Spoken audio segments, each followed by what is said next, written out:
Here we go. Get ready, get set for the best movie and pop culture talk in the universe. It's the Good Brothers on Mercado Airwaves with your hosts, Alex Mercado and Mike Mercado. Welcome back to another episode of the Good Brothers. I'm Alex, that's Mike. We are the Good Brother, the best of brothers, and a little bit down right now. I'm going to just start us off. Mike gave me full reins.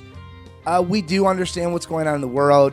This show, we've definitely been heavy Black Lives Matter, support these athletes. You know, it's interesting for me to see it enter Mike's field of work directly, since Mike, you know, this network was built off sports, and we've been able to grow because of that, and that's your, you know, I consider that your full-time job is being a sports analyst and a journalist and all sorts. So see it enter your field, not just from the athlete standpoint, from the journalist standpoint, was very intense. I think you said it best. Yesterday was a very long day. You know where we stand. We support it. I think Mike speaks for the network great and speaks for our family great with the video he put on. It's about 20 minutes. Talks about all of this. We're probably going to include it in this. If not, go out and find it.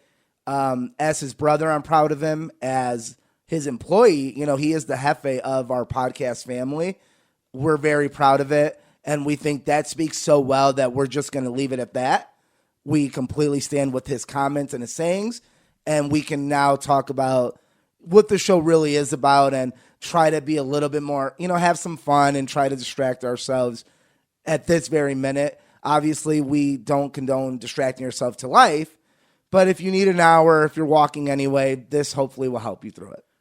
I really appreciate that, good brother. Yeah, we'll go ahead and play that right here, and hopefully you guys stay with us for the other side of this as we break down some of the news in the pop culture world.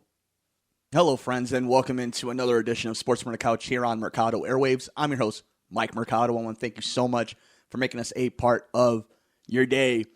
So this is a different type of episode of Sports from the Couch we're doing here on Mercado Airwaves. I would love to be talking about the Cubs sucking and the White Sox dominating. I would love to be talking about the NBA playoffs, the Stanley Cup playoffs. I would love to be talking about literally anything else than what we're about to talk about. Obviously, everybody's seen what happened from George Floyd, Breonna Taylor, Jacob Blake, so on and so forth, to a 17-year-old feeling enough in himself and what he's been told in this rhetoric to go out there and feel like he needs to play Captain America. And yet we still feel this weird division of all times as Americans to feel like it's all right to see what's happening right now. I'm not here to lecture you. I'm not here to change your mind anymore. That's all come and gone. I'm here to let you know what I'm feeling. I'm allowing you to see a vulnerable side in me, to be inside my home studio, to get a little bit of an idea of what's going on in my brain. How can in any good faith can I sit here and talk about sports, talk about scores, talk about stats, talk about scheduling, about COVID testing for the NFL, when up north, less than an hour away, maybe a little bit more, in my great city of Chicago, a city is on fire. You have teams. See, this isn't about politics. This isn't about me sticking to sports. It has affected the sports world. You know, this whole the whole political stream right now, it's all about what's happening to this country, what will happen to this country. And yet, it's happening. It's not what will happen. It's happening right now in your backyard. And there are a lot of people who are more worried about property damage. And look, I am not a closed-minded person. I understand a lot of people lose money. A lot of people lose their dreams, their homes, their businesses. But there is a fine line. There's a nuance to this conversation. I'm not discrediting any of that. And I'm not saying any of that isn't valid. We're talking about human life and how people respond to that. You know, say what you will about what Black Lives Matters means.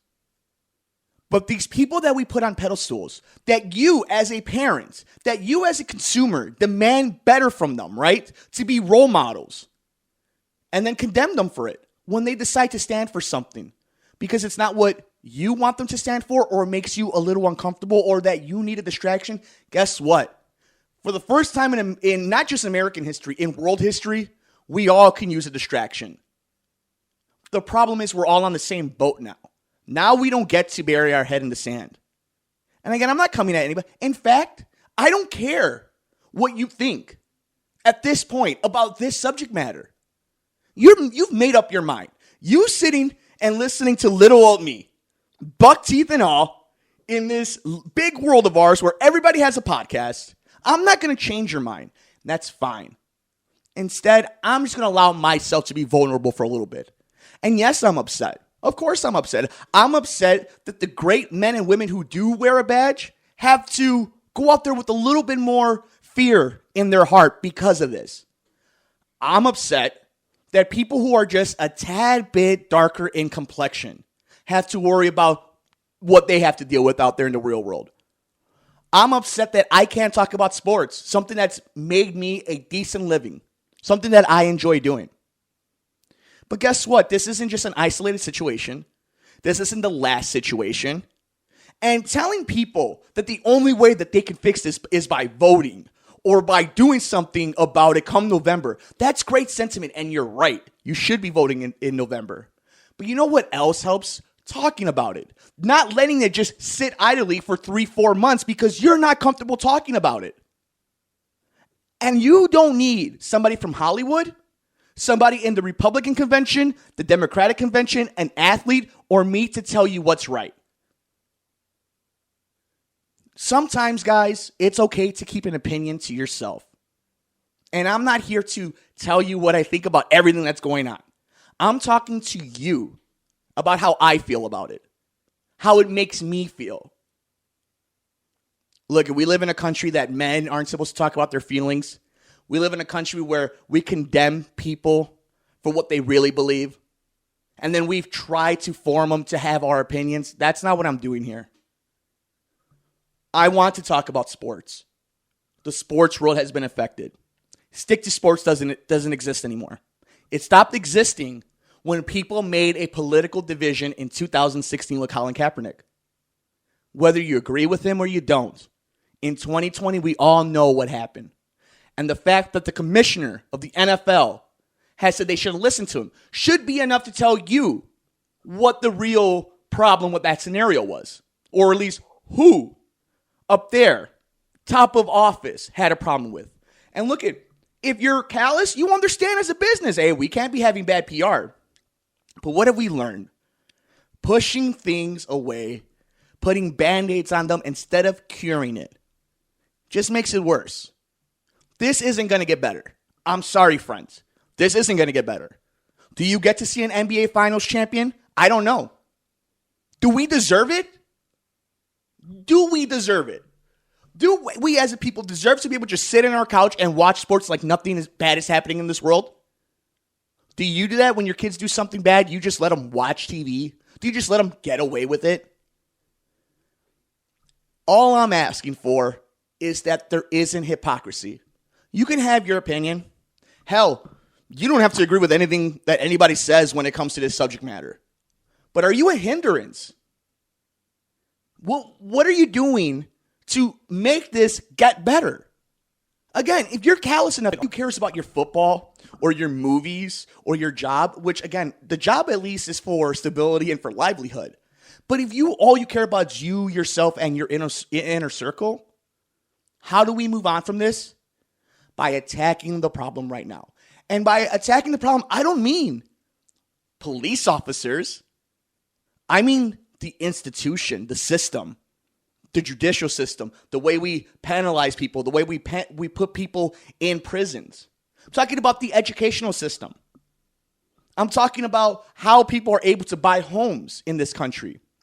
I'm talking about how so many people that aren't black, that aren't Hispanic, that aren't any type of immigrant, that are white, who are poor, who don't see this, that they are being victimized as well. That they are being targeted, that they are being treated as less than. This isn't a skin thing. What you're seeing now is the system attacking one of its kind. And it's been driven and was created by skin color. And that's such an easy narrative for people to just keep going on. And that's the thing. This doesn't stop at black people. This keeps going. This only gets worse. And the fact that it's been happening for 400 years and we think there's no possibility that it will get any further than that, it's crazy. It's absolutely crazy. I love each and every one of you. I wish for nothing for the best for each and every one of you. I know a lot of you are going to disagree with this. I know a lot of you are going to say, shut up and dribble. Shut up and podcast. Shut up and take the money. I get it. I get it. That's how humans are. What I'm asking you is, have you ever thought of the other side? Just for 1 second. Have you ever thought of, what if 5% of what people are saying is true? If only 5% of something horrible is true, it's still something pretty freaking horrible. You know, at this point, I can't sit here and give you this great thesis on how to fix things and what's wrong with us and how do we just get all together and sing Kumbaya. I don't know if that exists in a world that I live in, that I'm going to live in. I hope my kids get to. But what I do know is you have to be willing to listen to people. I've listened to the owners of these shops that get broken into. I've listened to these protesters. I've listened to the police officers. I've listened to the lawmakers. I am privileged to have a job in this world where I get to talk to these people. I get to give them my opinions and they give me theirs. And we make it public to each and every one of you.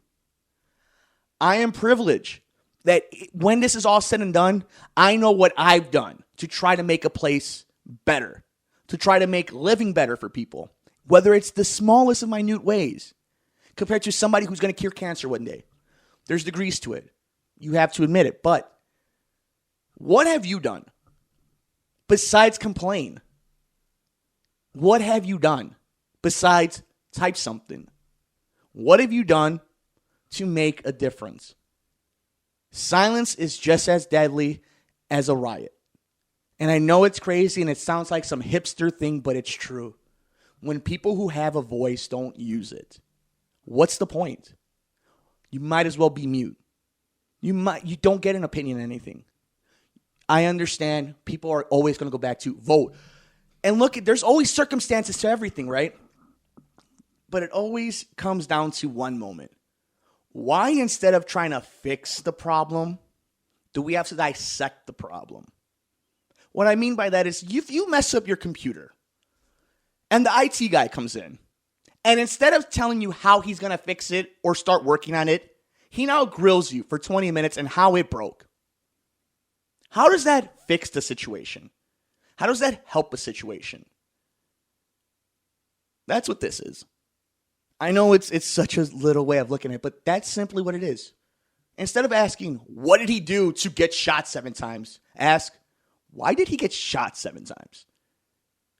And why now, when everything is on camera, everything is on the spotlight, this is still going on? Is that because they don't care? Or is that because the system is broken? And it's not just law enforcement. We're living through it. This isn't a Democrat or Republican thing. There is no reason why we are struggling the way we are as a people. People are scared. People are frustrated. Quite frankly, people are over it. And we do not have the leadership in any level on any side to handle this. It is up to us to do it. And it doesn't happen when we're fighting with each other and we're divided amongst each other.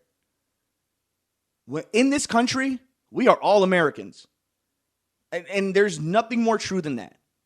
Except America and some Americans don't want to accept us. From brown people to Asian people to black people. So many have died for this country for that flag. And it means nothing. They still get treated like second-class citizens. And for any Caucasian person who doesn't think this is true, look at white people in rural areas. Tell me they get treated right. Tell me that they're not being dissected and destroyed by the opioid epidemic. Nobody wants to talk about that. But that's an issue we all have to face together. Is that we are all being systematically destroyed. But instead we get angry at the Milwaukee Bucks. Instead we get angry at the Milwaukee Brewers. Instead you get mad at Jason Hayward. You get mad at your neighbor, your cousin, your uncle for posting something. Instead of just simply asking, what's wrong? How can we fix it? You know, I'm just repeating myself at this point. And the worst part about it is I can record this, save it, and play it again in 3 weeks. What are we supposed to do? I'm not smart enough to fix this situation, but I know it's broken. So my question to you guys is, what's next? What do we do? And I don't need athletes to tell me what's right or wrong. I don't need corporations to tell me what's right or wrong. I don't need to see a Tide commercial telling me what's right or wrong. I need to be able to know that my mom, my dad, my brothers, my uncles, my aunts, my neighbors, my best friends, my coworkers know what's right and wrong. I'm not talking about how much money goes into the military. I'm not talking about how much should we finance NASA. I'm not talking about anything that normally has to do with politics. This isn't political. Your neighbor is asking for help. What are you going to do about it? You're going to sit there and argue and say you don't need any help? Or are you going to reach out in hand? That's up to you. And here's the thing. If any of you don't like that I'm not talking about sports, look at your sports world right now. And what are they talking about? But I'm not going to preach at you. All this is just what's from here and from in here. From the brain to the dome. That's it. Maybe we'll come back later on this week and we'll be talking more sports. Or maybe we'll be talking about another situation in which America disappointed its people. This is the greatest country in the world. I believe that this is the greatest country in the world. It's time we start acting like it. Cheesy, corny, it's true. Greatest country in the world. Start acting like it. We might feel better about ourselves. Maybe it's just me, but life's a little bit easier when everybody's happy. So, that'll do it for us though, guys. Look, I know there's going to be a lot of hate. I know there's going to be a lot of people complaining. Some of it's going to be family members. Some of it is going to be best friends. I don't believe in disconnecting with people. I don't believe in cutting people out of my life. I'm allowed a platform to do this. I feel I have the courage in me to put my face and my name to what I believe in. There's not a lot of people that can do that. And there's not a lot of people that will do that. I'm willing to open myself up to you, the fans, the haters, the family members, and just a curious person going through the algorithm. This isn't about views. This isn't about checking out any show. I just wanted to get out here and talk to you guys. I know it's scary. I know a lot of you want to do what's right. I know a lot of us don't know what is right. Except for every human life is worth something. And we can't be judge, jury, and executioner on the spot. And we can't be judgmental to others on the spot. We have to have patience. And that's hard. I always thought that maybe a global pandemic would be what it took to get us all to one side. And obviously that's not the case. Maybe losing sports is. I don't know. But what I do know is, for those of you who have stuck with us this long on this video, for those of you who are even interested in what I have to say, just know I do it because I feel it's my responsibility to say something. I don't have the answers. I'm not going to tell you what the answers are. I just felt like you need to know what I'm thinking. And when I do an episode, let's say tomorrow, or I do a Good Brothers episode, or we do anything, where my heart and my mind are. And, it's tough. There's no script. I don't have any notes. This is all off the dome. This is all off top, just from the heart. So I hope you guys are at the very least appreciate that I trust in you guys to take some of this and, if not agree with it, to at least just listen. I said it to you guys. I don't care. This isn't about changing your mind, because I don't care about changing your mind. I just care that you listen, that you have it in you. You have the skill in you to listen. Thank you guys. I love you. Please take care of yourself. Take care of each other.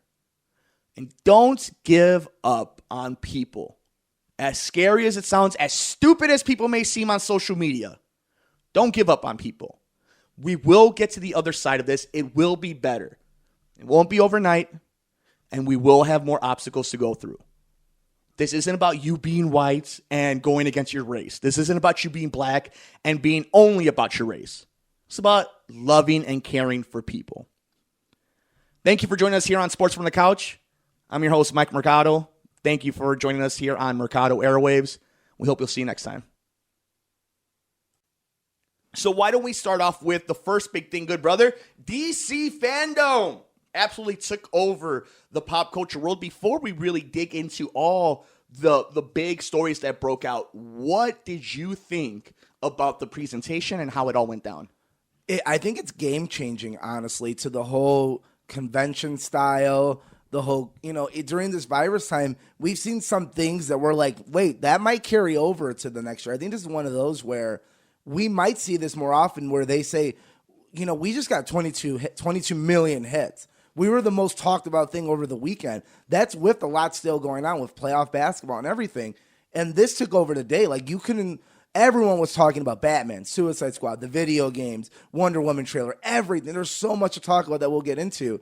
This kind of changed the game, I think. This kind of put Disney on, man, maybe, okay, so this is how you need to do these virtual conferences. It was so easily accessible. I thought they popped out great story after great story. Fan interaction was great. This was much better than the first version of Comic-Con they had done a few months ago, which was very tedious and almost boring. Yeah, I agree. This was fun, exciting. It was new. Like I said, I think it's a game changer. I think we're going to see it with Star Wars and Sony and D23 going forward is, okay, so this is how you do it at this time of our life. And, I don't see, every year we see from Comic-Con a certain company pull out. I think eventually we will see the end of Comic-Con as we know it, and we'll see a lot more of these individual announcements that saves the studio money, and it gets it out to a bigger audience quicker. I think for everything being equal, they did a wonderful job at Warner Brothers. I think they were much more prepared because they were later on in the year than, let's say, some of these other virtual cons. But I love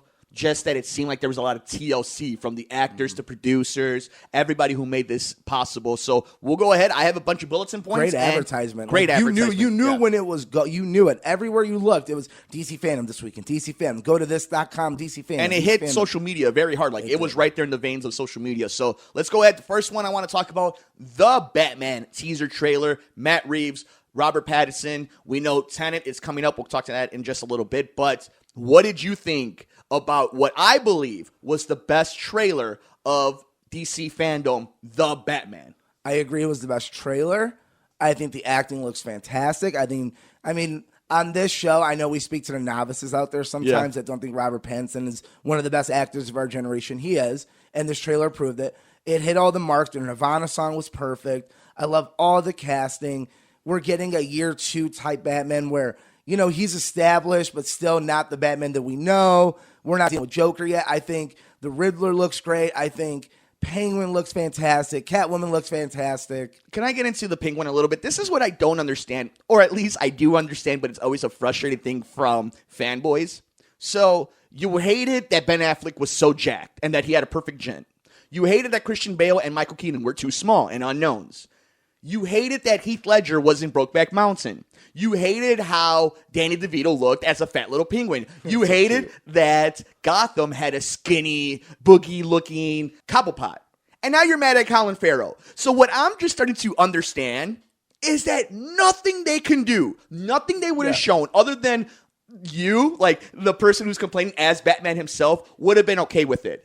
And I think it goes to show you how important Batman is to the zeitgeist of, it's been around so long. Like, we have this conversation with our dad, and it's something we all love. We all love Batman. Our dad loves Batman, but he has his Batman. He wasn't the animated series Batman. So his was purely, okay, I had Adam West, cheesy, but then I got Mr. God himself, Michael Keaton. That's Jack Nicholson's my Joker. And he's lived with that forever.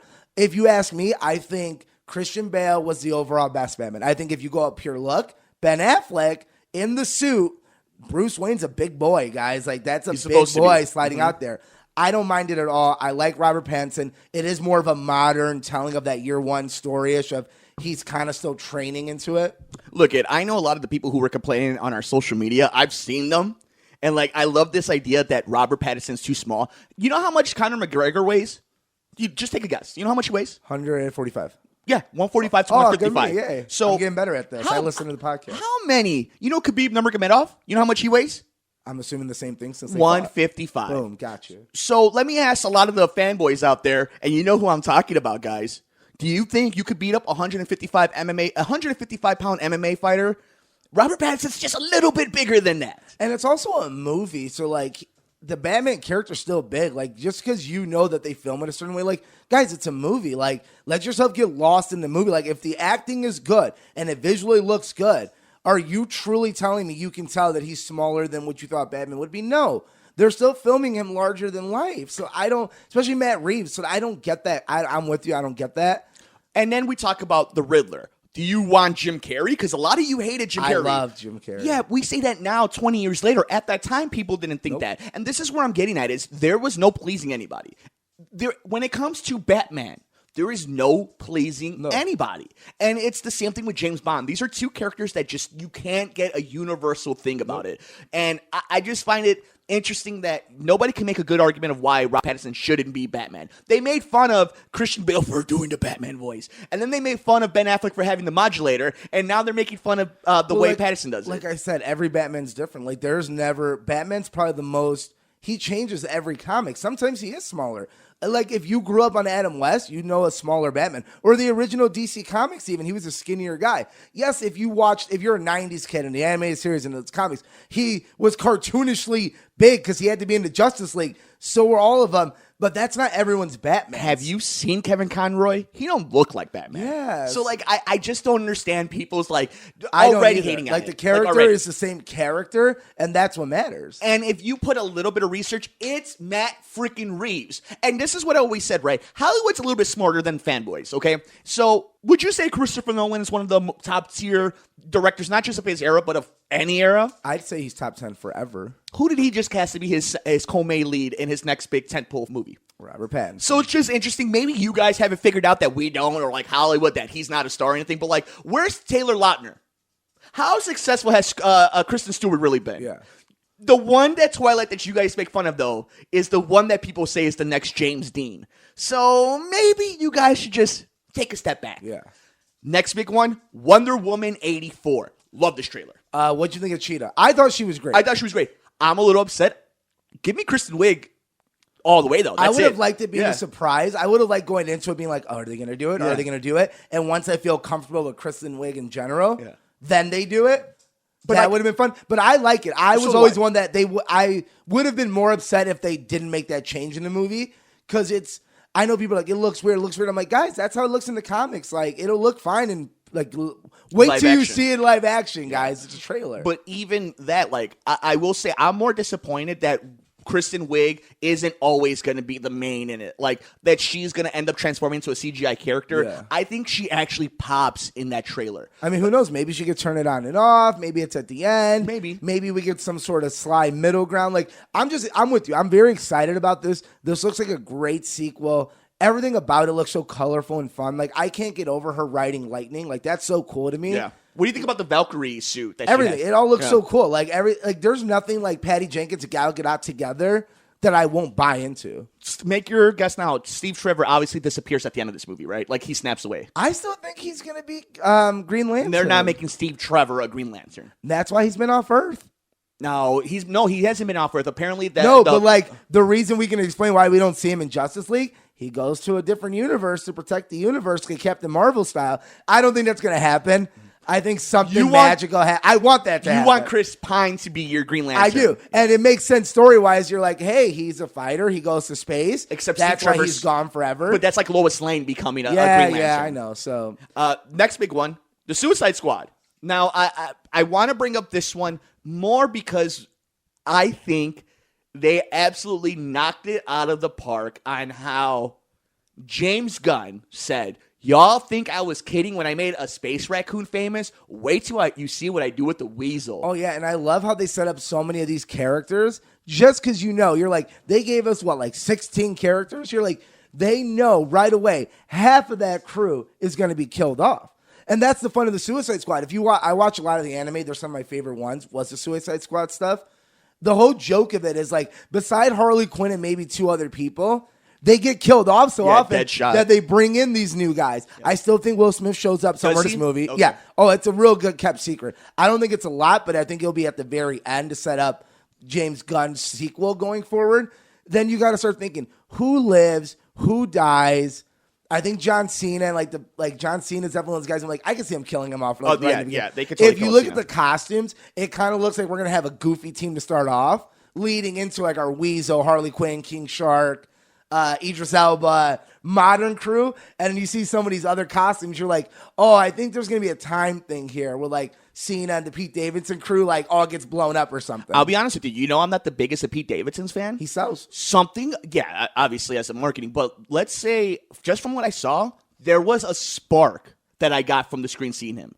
Something weird happened where I'm like, I'm telling you, I think you'd like him better as an actor than a comedian, than a stand-up. Totally. I have to get over what I don't like of his comedic stand-up. I think if you look at, I like his stand-up. I don't like him on SNL for some reason.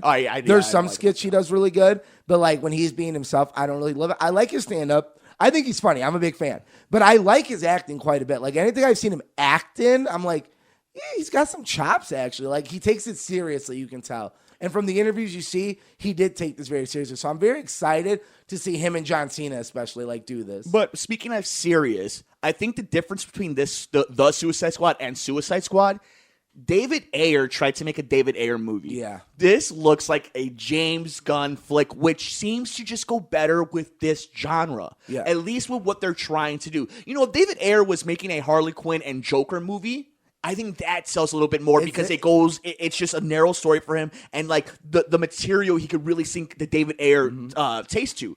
This is different. I liked Ayer's version personally, and it's an Oscar-winning Suicide Squad. For what? Doesn't matter. For what? Music. Or no, costume. Yes. I liked it. I think this one's going to benefit from time, and it's also going to benefit from one big thing. It's rated R.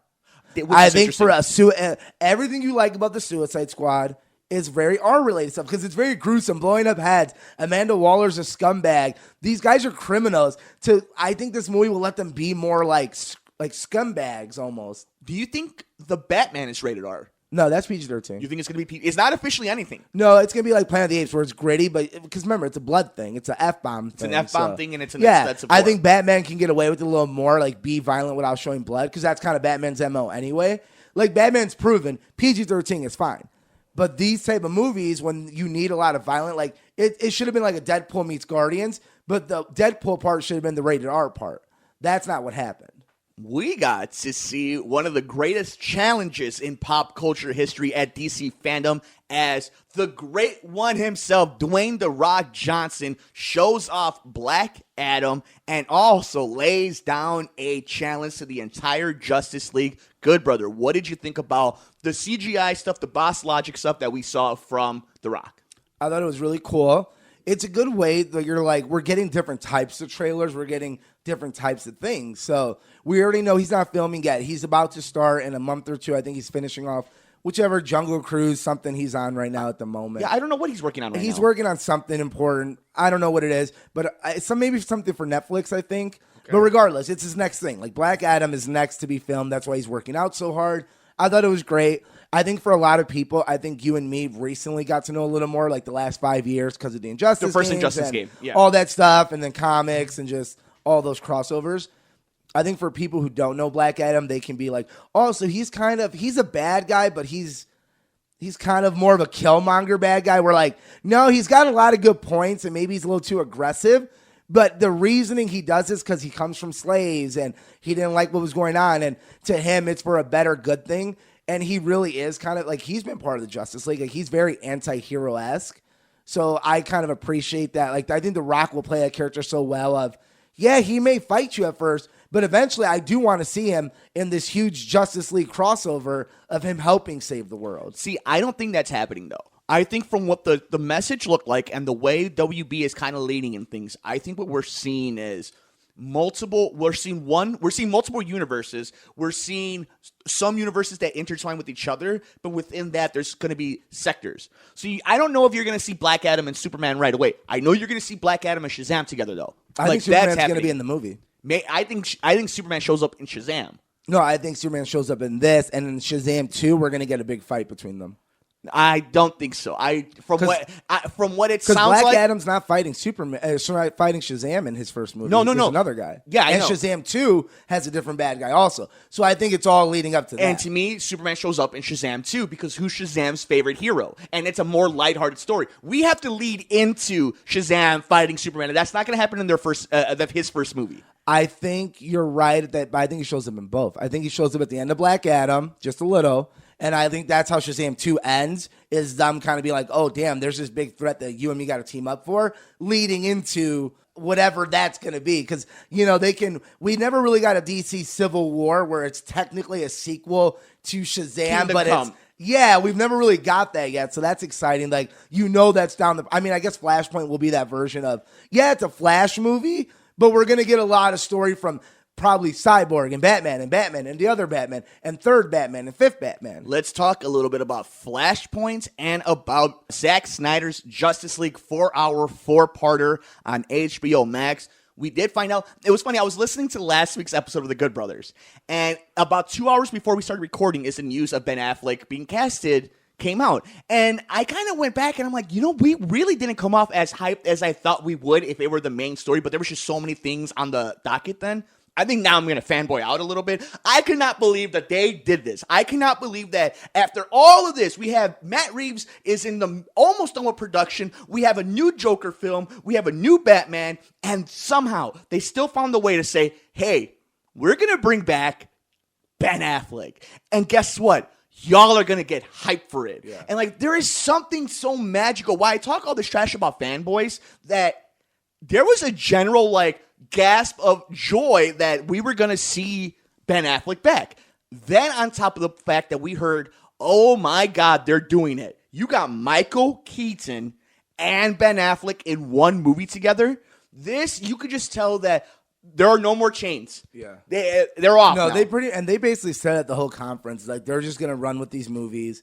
I mean, we're pretty much getting Flashpoint without them calling it Flashpoint. I think I can truly, because the way they describe Ben Affleck's scene, they're like, it's not a cameo necessarily. It's a very important part of the movie. He's an emotional part to the movie. And I'm like, okay, so we're going to get Flashpoint. Keaton's going to play the evil Batman, that kills people Hold version. on. No, because have you watched Flashpoint? Have you read or watched Flashpoint? I think I've seen the anime movie 3 or 4 times. Yeah, it's the second best right next to Red Hood. Yeah, I believe that. Yep. So do you think that Michael Keaton?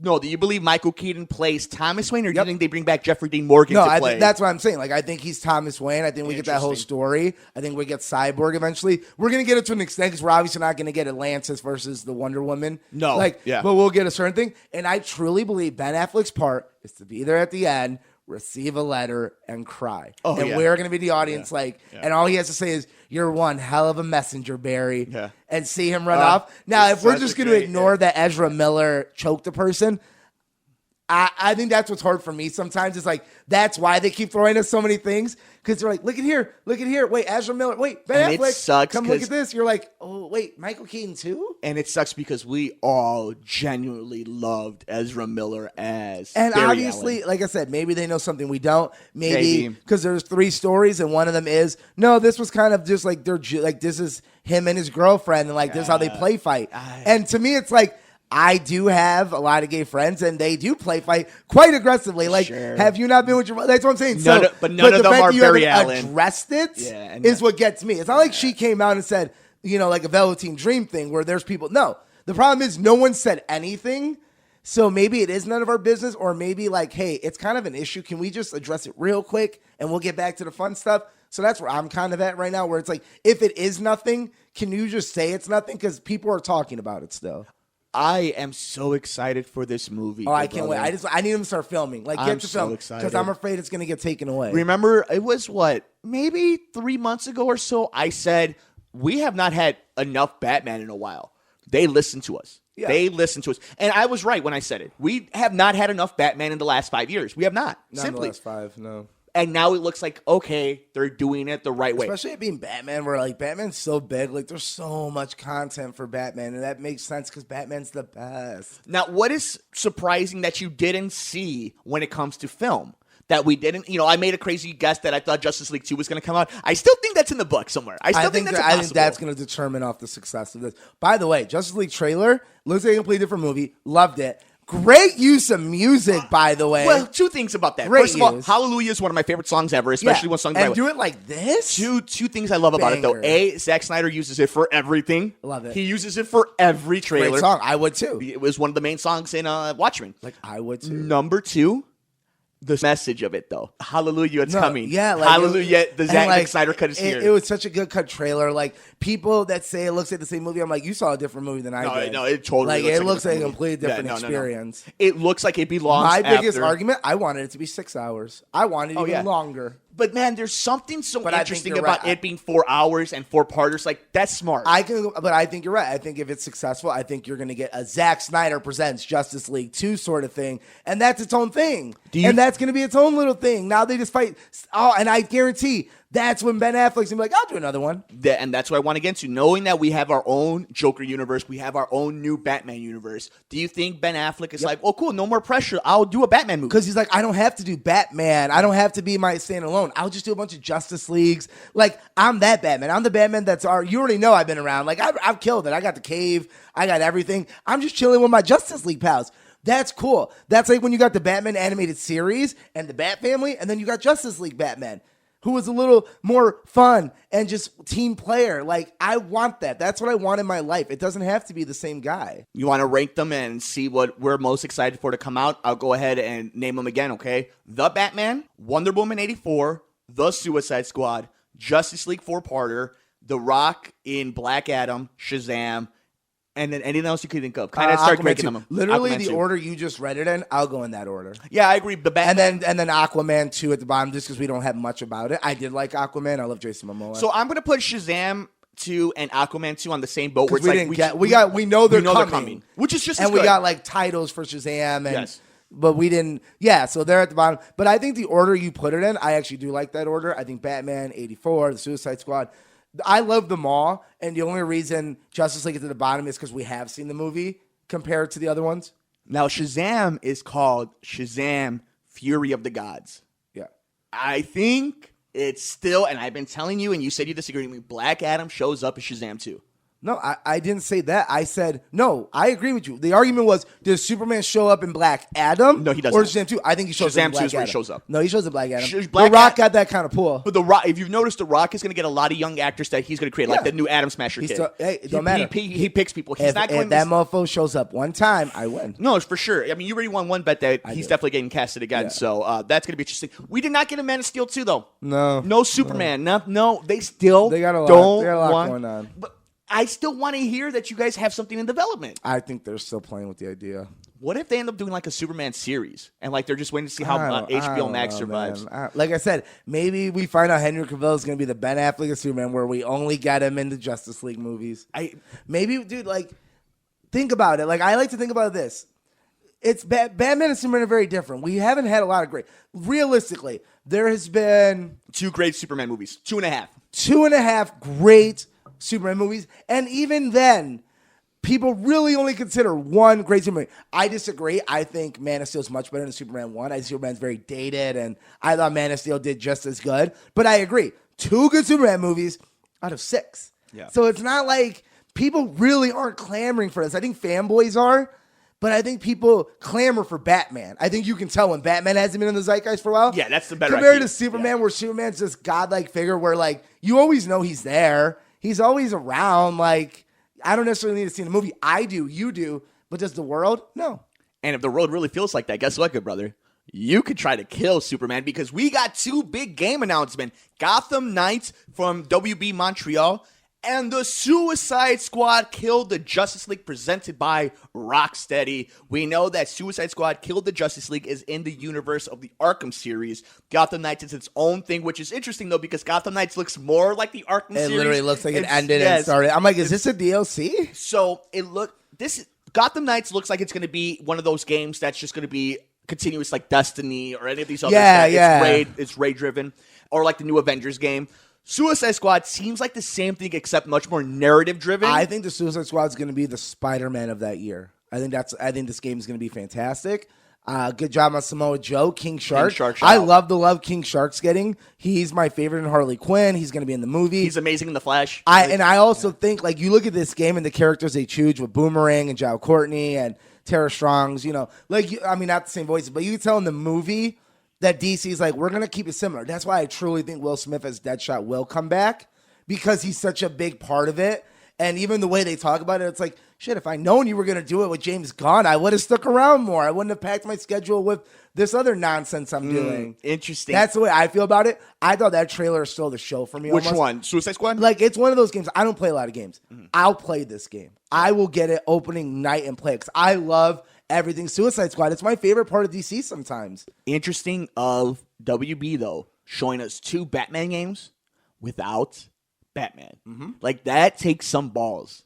I loved it. I think Suicide Squad's going to be better because I think it's a better company. I think it's just going to be, I think Gotham Knights gets a lot of hate because it's not Arkham 4.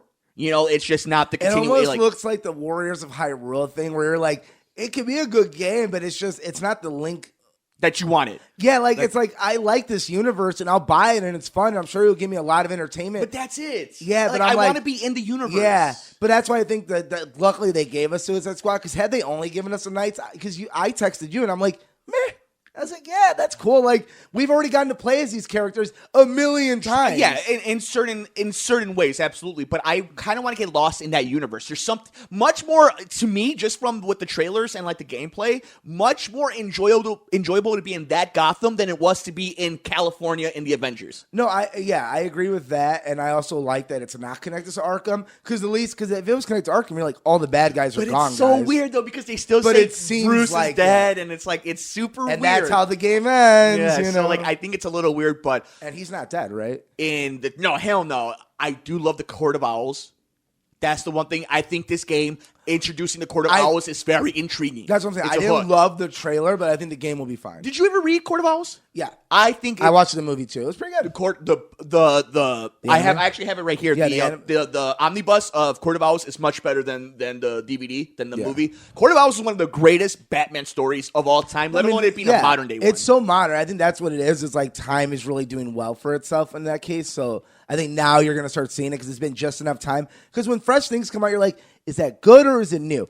Court of Owls is old enough now where you're like, no, that's good. Like, that's one of those, like, in 10 more years, like Hush. Like, people know Hush, but that was a newer type of villain. Like, that wasn't yes. Killer Croc, Clayface, Harley Quinn. Like, those are all very new compared to Batman's lineage of, like, Riddler, Penguin, Freeze, the Condiment King. Yeah, but like, which, by the way, Kite Man's going to be in Suicide Squad. That's fun. He's in Harley Quinn. You got to watch it. But I love that who they got for him, though, is the weird looking face guy that's always a bad guy. He was the crazy man in The Dark Knight that Two-Face tries to kill. And he's like, he's a schizophrenic. You're not going to get any information from him. Just the kind of man the Joker loves to twist.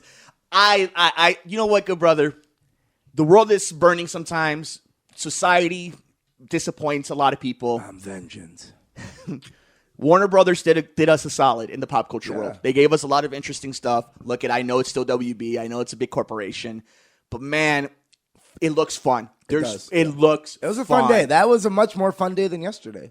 Just a little bit. Comparing days, you're like, that day was so much fun. On your phone, like, oh, did you see this? Oh, look at this. Look at this. Oh, wait, I tagged you in this. Oh, I got the Batman trailer early. Hold on. Oh, you only saw the fight scene, but it was so good. That's how that went to yesterday, where I was like, so final thoughts of DC Fandome. Do you want to see it again next year? What, just in general, do you think we'll see it next year if there's more releases? What do you think about what this means for the industry?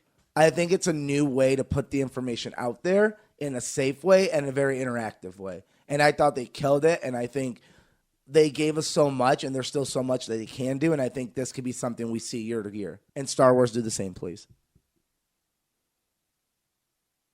Well, good brother, I was writing a lot of emotion the last few days. I was feeling good after DC Fandome. I was definitely heartbroken over the last few days in society. But Netflix announced Resident Evil show, which made me so happy. And then I found out that the 8-hour-long episode series will follow Jade and Billy Wesker, the daughters of Umbrella Corporation's Albert Wesker, in a story that spans decades and holds our secrets. Now, good brother Alex, if only this series had two powerful women as main characters, if only it had two badass male characters to live on, if only it had 4 secondary characters that are super badass, we're going to go with 2 characters that didn't exist, that mean nothing.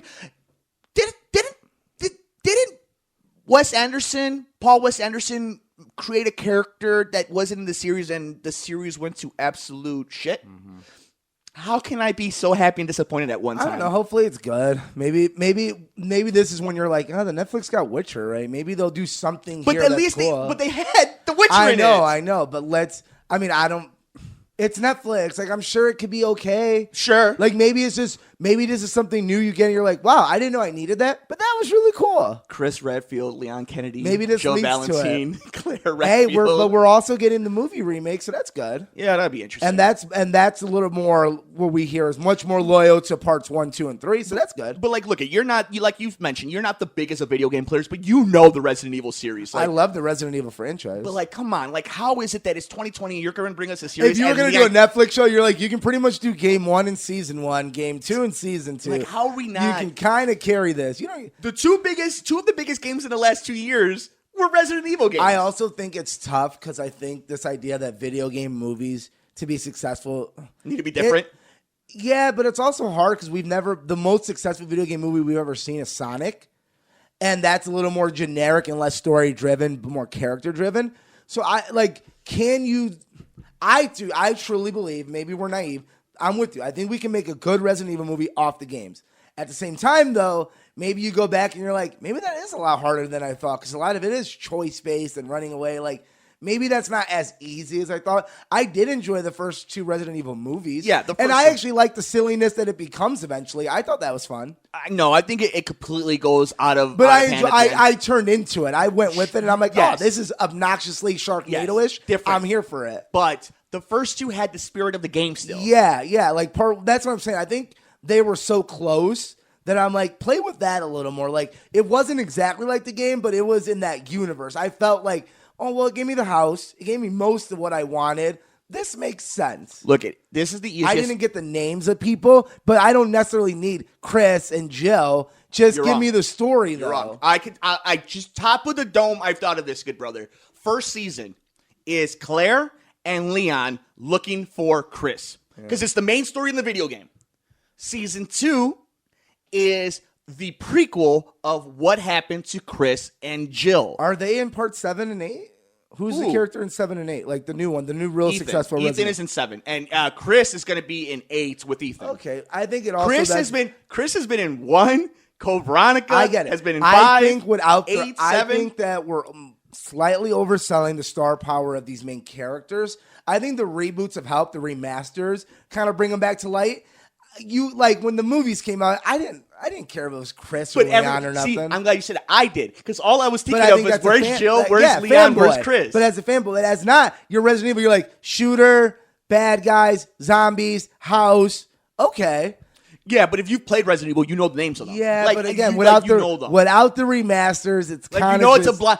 When you see Resident Evil, you know it's a blonde hair cop. I mean, let's be honest. The more recent Resident Evil games we got with the 5 and the 6 were very clowny and cartoony and very actiony. But they had the characters in them. And then 7 completely gave you a different character. And then at the end, they bring back Chris Redfield. Yeah, at the end. But that's the thing is, even the game that was the most disconnected in Resident Evil 7 still found a way to connect the series with Chris Redfield. I think your fanboy is showing for Resident Evil. And I love Resident Evil. No. I don't think the names of the characters don't matter as much to me, I guess. It does when then you're telling me Except Leon, he's dreamy. But then what bothers me is that you're making a series about something we do not care about.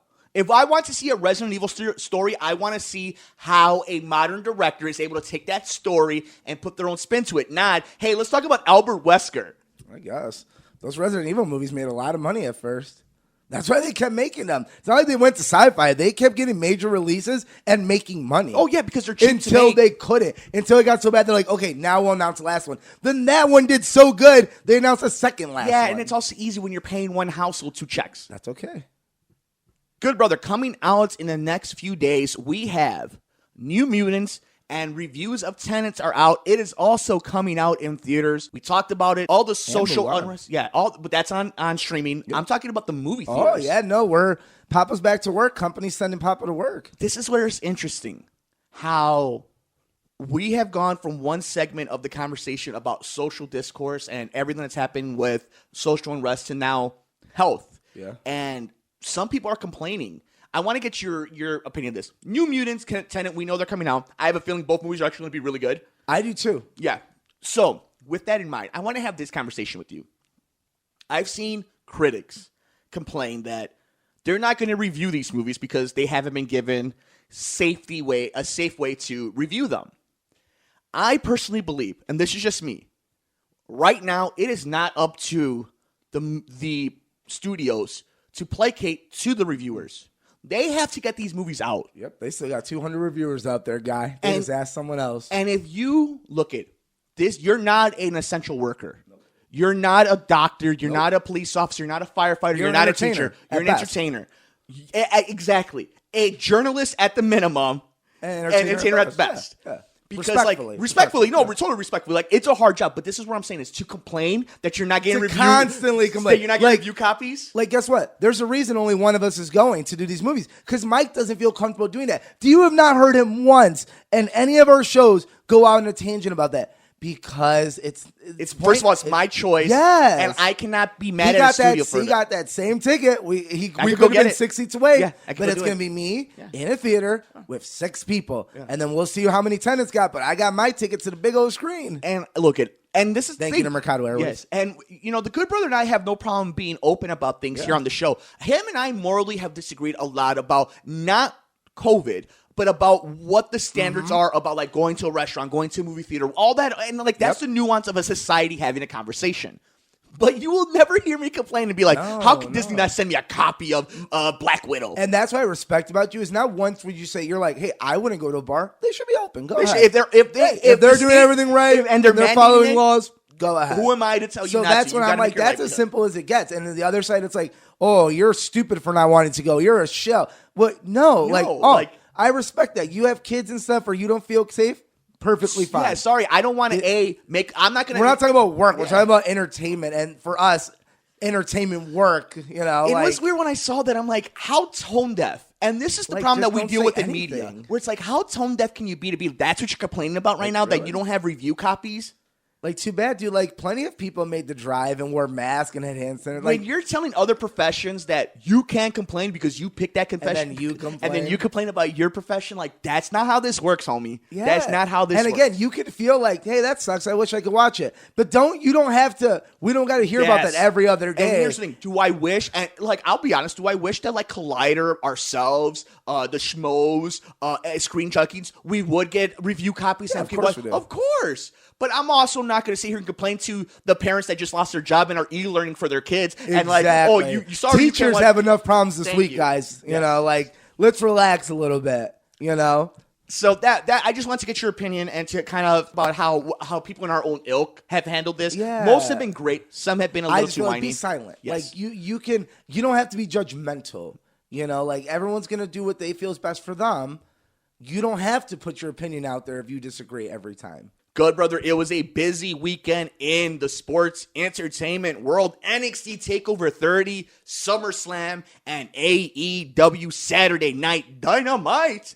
We will start with AEW. The show was kind of dumb. I love the ending, but I hated the ending at the same time. I loved the ending. The show was fine. I didn't really, it was definitely the last thing I was. And it was paying TakeOver. attention to. Yeah, it was TakeOver. TakeOver's on. There's a lot on TV. Yeah. It was fine.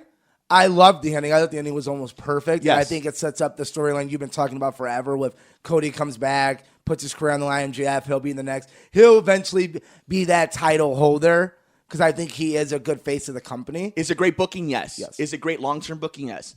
Was it the wrong guy for this situation? Absolutely. I don't think so. It should have been Lance Archer. I guess. I think Brody Lee sells more because he was on WWE. I think it goes to show you, as much as do you want to talk smack, him being on WWE, give him that little up on a guy that wasn't and that we don't know much about. Yeah. And I think the problem with that is they didn't use Jake as well as they could have. I mean, obviously during the times it was kind of hard. Yeah. But at the end of the day, I'm like, no, Brody Lee sells more. Like he's got a faction.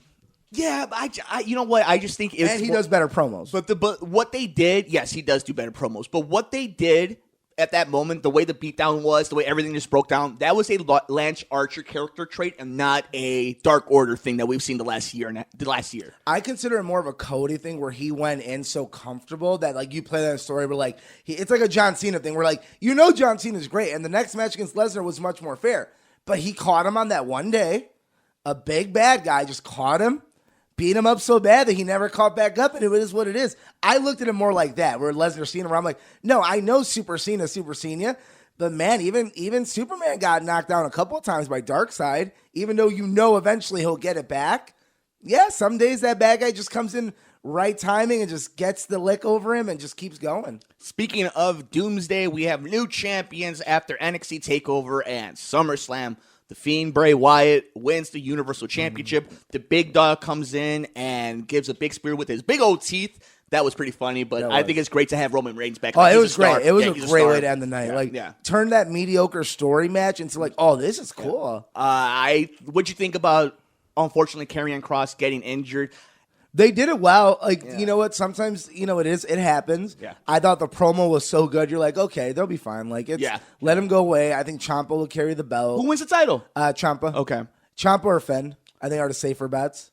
Yeah, I think so. I think Ciampa makes more sense because let's say he's gone for 7 weeks. That leads itself into Survivor Series and whatnot. So that's probably right around. I would say time. Finn. I think Finn is the one because I think Ciampa comes up soon. Interesting. Or not Ciampa. Sorry, Adam Cole will come up. Yes. Johnny doesn't need it. Johnny's good. I think Johnny does the best without the title right now on his own because he has Candice. Mm-hmm. So it comes down to Finn or Ciampa. I think Finn because like I said, I it's one of those two. I think it's so obvious Ciampa that I'm like, no, I could see it being Finn and no one's gonna complain because it's like. Well, Finn Balor won. Someone say something negative of him. Yeah, no. All right, then. Well, let me see where this goes, then. That's how you're going to play that off.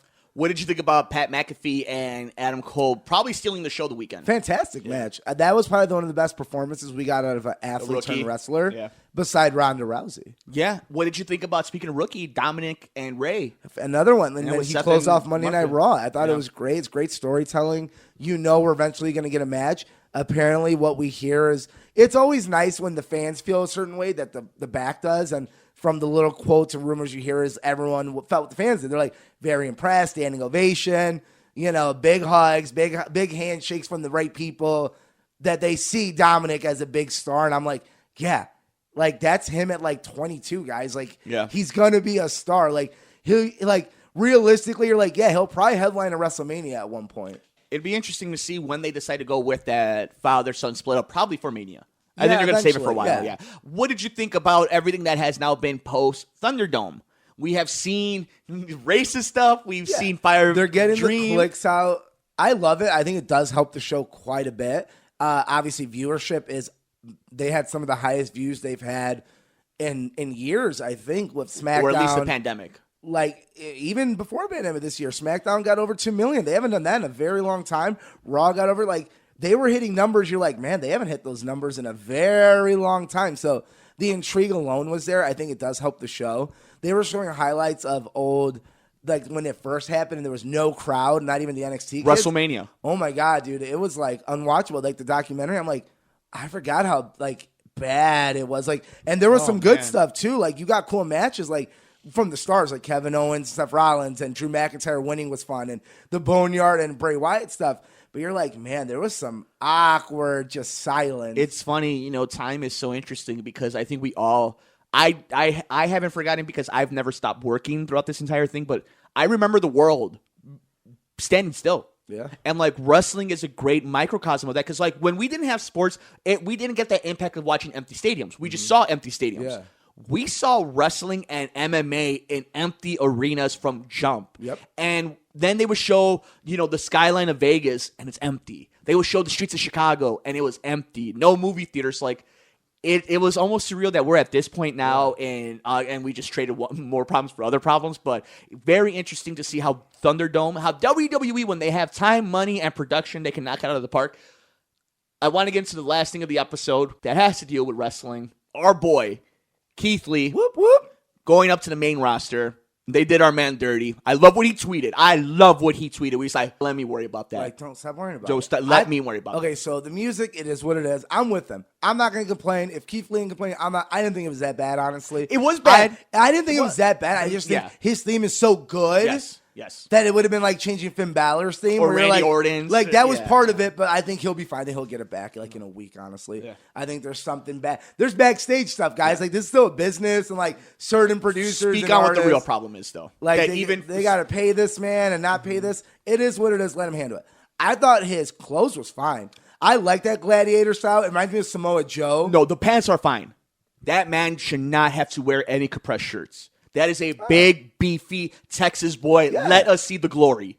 Seriously. that's fine. Like, no, because when he doesn't, man, this is what I'm talking about. Like, the aesthetics of watching him, and when you put a shirt on like that, you're telling us we don't want you to see him. Well, yeah. But but also he also the one that said that it was his choice to wear that night. He wanted to change it up from Monday Raw. Maybe. Now, so what do you say to that? Where I'm with you in this if it wasn't his choice, but from what I hear, the clothing was completely his That's choice. fine. He wanted a different look for Monday Night Raw, And I enjoyed it if it was his choice, and it was. I don't have to enjoy it because it was his choice. I could tell you, I still love you, and that doesn't change how you wrestle. But you want to see the I beef? want to see the beef. Like, dude, you look impressive. I don't care that you have a tummy. Have you seen that man's shoulders? Have you seen that man's arms? I think it just looked cool. Like, as an athlete, I think it looks cool. And, like I said, it's week one. Like, for all we know, look at Seth Rollins. Seth Rollins went, and Roman Reigns even. Like, some of these best wrestlers that we love went from shirts to no shirts to a top. Seth Rollins wore the tank top for so long that matched his pants for like ever, and then he started taking it off when he became a face again. But when he was a heel, he like. But it here's changes. the thing: one of the most monumental moments in Keith Lee's career was Royal Rumble and Survivor Series. People knew who he was already. He didn't. To my opinion, and I could be wrong. I don't know. He's 100 times smarter than me in this business. He is. But from what I saw, dude, show the goods off, boy. Do it. Let's see him. Like, listen, he killed it. Anything that wasn't cosmetic. Yeah, That's what I'm saying. Like, anything that wasn't like super nitpicky, guys. Cut a great promo. Had a great match. Gonna go over at Randy Orton. Dope. He's already in the main event spot. I don't know if he's going over Randy Orton. It's going to be a disqualification, if anything. And I guess we could talk about that now. Payback, we don't have a lot of matches. We don't know. It's a weird fallout. I don't know. What do you think about it? I'm curious of what this is going to be. As you're talking, I'll look up to see if I think it's a lot of rematches. Like, we're going to get the tag match again. I mean, Retribution closed off Raw, so that's interesting. And they're already saying that it's Dominic Dijakovic and a bunch of different people. I would like that. I'd like that. That's cool. That would make sense because he was supposed to come up a while ago. And he hasn't still, so that would make perfect sense. Yeah, it's a bunch of rematches. It's just to push it down the line. So Payback will be in the Thunderdome. The only matches we have are Bayley and Sasha taking on Shayna Baszler. And they lose the titles. They lose the titles, I agree. Apollo Crews takes on Bobby Lashley. Bobby wins. The Fiend, Bray Wyatt versus Roman Reigns versus Braun Strowman in a no-holds-barred triple threat match for the WWE Universal Championship. Fiend is going to push it to a singles match with Roman Reigns. Yeah, I think The Fiend still walks through with the title. And then Keith Lee versus Randy Orton.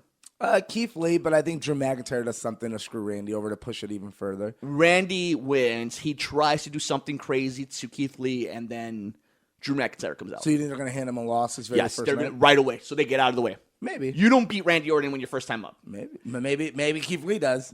But this man is winning the Royal Rumble. Yeah. This man is winning the Royal Rumble. Yeah. Good, brother.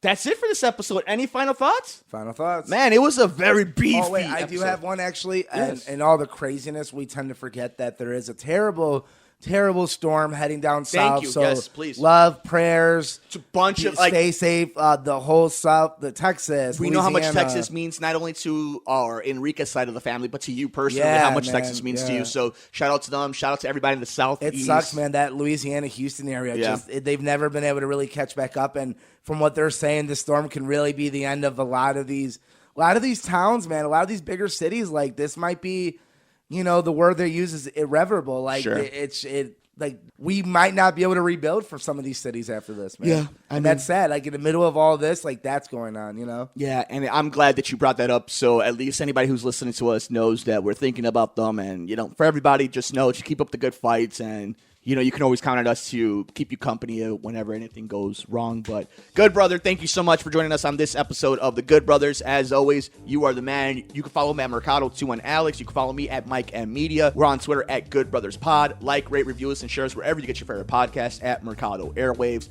Teespring.com/Mercado Airwaves. We have a bunch of swag. When in doubt, Merc it out. Patreon.com/Mercado Airwaves. Become a producer. And if you can't do any of that stuff, guys, just please take care of each other. Take care of yourself. And, you know, and like our stuff. Yeah. We'll see you next time here on The Good Brothers on the Mercado Airwaves Network. Thanks for joining us here on The Good Brothers, here on Mercado Airwaves.